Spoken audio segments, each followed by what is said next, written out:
use the concept of police station adjustments. So if they are arrested for the first or second time and they're under 21, I would not charge them with a felony immediately and ruin them for life. Right. I would try to work with them and say, look, we're going to defer prosecution as long as you go and sign up to a mandatory drug treatment program, and we're going to check on you for a year to make sure that you complete it. Or you sign up for job training thereafter, and you make sure that you complete it. So that prosecution would be deferred as long as you clean yourself up and go through a treatment program and a job training program. We have boot camp for young offenders, which gets them to get a GED and force them to consider options in the trades or in the military. We have the electronic monitoring program, which needs to be vastly expanded, and people who can afford and are not violent offenders should be kept at home on an electric monitoring program where they would be charged for being incarcerated in their own house. People who can't afford it and are not violent offenders, again, should be kept on electronic monitoring. We can do that now with cell phone technology. You don't need a landline anymore. We have the day reporting. We have drug courts. We have various diversion programs that we need to use to take self-abusers out of the criminal justice system. They don't belong there. Right. It's strange that we have out of some 70,000 felonies that are filed every year, approximately 40,000 are self-drug abusers. Wow. 40,000 felonies. Now, I find it interesting that, again, 90% of them are African American, right, and people abuse themselves with drugs. Those are the only people that use drugs. No. About 10% of the population uses drugs, whether they're white, Latino, or black. It doesn't matter. The same percentage applies across the board. These are, again, people who have compulsive, obsessive-compulsive disorders, and they abuse drugs. Absolutely. But 90% of the drug abuse, self-abusers are African American in jail. And what I find most interesting is that drug abuse is a victimless crime. The victim is the person who is abusing themselves when they're doing drugs. And it's not that they get on their cell phone when they're smoking crack and call the police and, look, I'm smoking crack now, come and arrest me. Right. How does the police know where to go to arrest these individuals? I mean, they go to certain areas to do this. So there's profiling involved. There's a kind of selective enforcement involved. There's a difference in charging involved, who gets charged with a misdemeanor, who gets charged with a felony, and there's a different treatment all the way up and down the spectrum. Absolutely. And I think that's wrong. Absolutely. I definitely understand, in favor of many of your programs and things. A lot of the taxpayers, though, may not be as sensitive to, helping out, drug addicts who they feel cause their own problems. How would you change the public debate on that, and how would you pay for some of those programs? Each year, we get 110,000 detainees come through our 2016 California jail. The self-abuser felons spent, in 2004, when Department of Justice did the so-called Trotter study, they spent 1.5 million days in detention, self-drug abusers. At $100 a day, 1.5 million days in detention, that's $150 million in 1 year. So the taxpayers need to know what the cost is to them as taxpayers for warehousing individuals in county jail at $100 a day who are self-abusers, where you can take them to a treatment program in the community, professional treatment program, at $20 a day. You can send a person to Harvard Law School for less than you can keep them in jail for 1 year. And we need to stop doing the same thing expecting different results. I would take a completely different approach as a Cook County State's Attorney.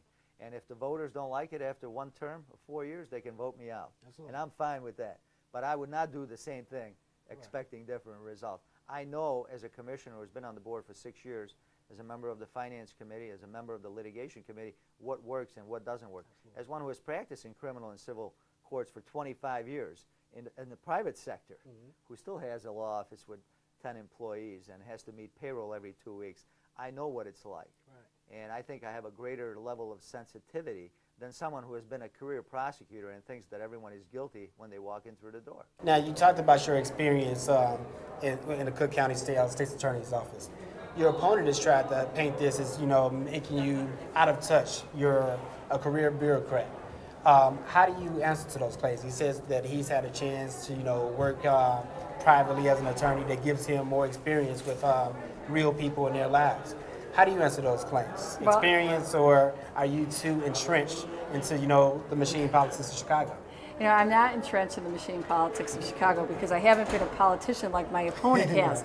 I've been a state's attorney. I've been a prosecutor. I've been in court. I've been in the trenches, not political trenches. I've been in the courtroom fighting for justice for the victims of crime. That's what I've been doing. And I haven't been running for this office and looking at what my next political step is going to be. So that distinguishes me right away from my opponent. No, I am not part of some political machine or process. I'm a prosecutor, and I'm a career prosecutor. And I always remind people that across the country, the top DAs or state's attorneys, whatever they might be called in their respective jurisdictions, tend to be career people like myself, not politicians. Cook County seems to do things different, but it's time, I think, for us to, in fact, vote in a career person, someone who understands this office. And I work with victims every day. Those are the people that I'm dealing with on a daily basis, and that's why I continue to do this job. Yeah. Now, I couldn't help but to notice, I've been around a few politicians and seen them, like, you know, during this type of season. I couldn't help but to notice you all seem relatively calm. I know that you have a sizable lead in the polls, and many people believe, as you may have suggested, that Mr. Peraica doesn't necessarily intend to win this office at all, maybe using it to, like, you know, just keep his name out there. Do you believe there's any truth to that he's using this campaign to maybe get to another job or position? Well, you know, I mean, his record, it seems that he keeps running for everything. So I don't know what Mr. Peraica's plan is, but I know that I'm running for the right reasons, and I'm running to be your voice in court, to be the voice of the victims in court, and that's why I'm running. These are very good issues and draw some really sharp contrasts between you and your opponent.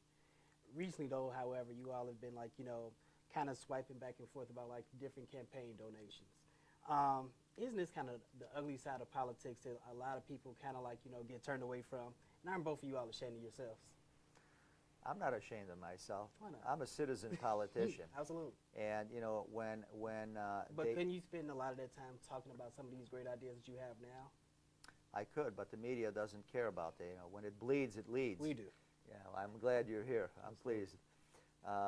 So, you know, I'm ready to discuss these issues, and I have been discussing these issues, but when my opponent and her supporters cannot win on the basis of logic and good argument and good positions, then they engage in personal attacks.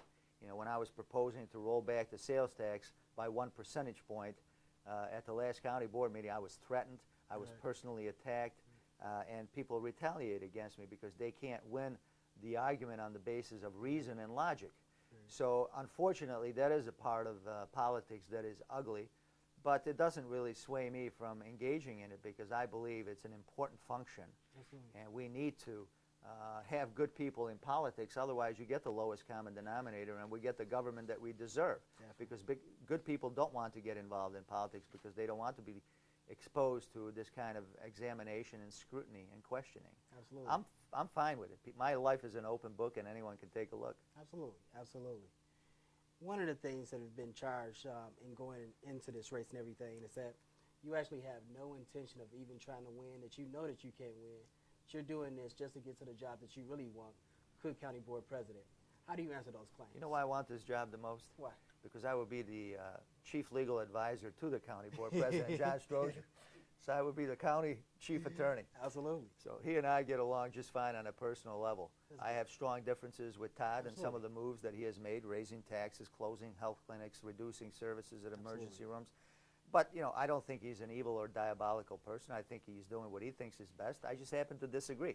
And that's what democracy is all about. Absolutely, absolutely. I think he has too many relatives on the payroll. He thinks it's not enough. You know, I think over $2 million of Strozier family on the payroll is more than enough. But, you know, those are issues that we can debate, and the voters will have a choice. Certainly. I am not using this campaign to run for anything else. If I were to be elected, God willing, as the state's attorney of Cook County, I would serve my full term. Absolutely. I believe strongly that we need a fair, impartial chief law enforcement officer who can use the power of subpoena, grand jury, and indictment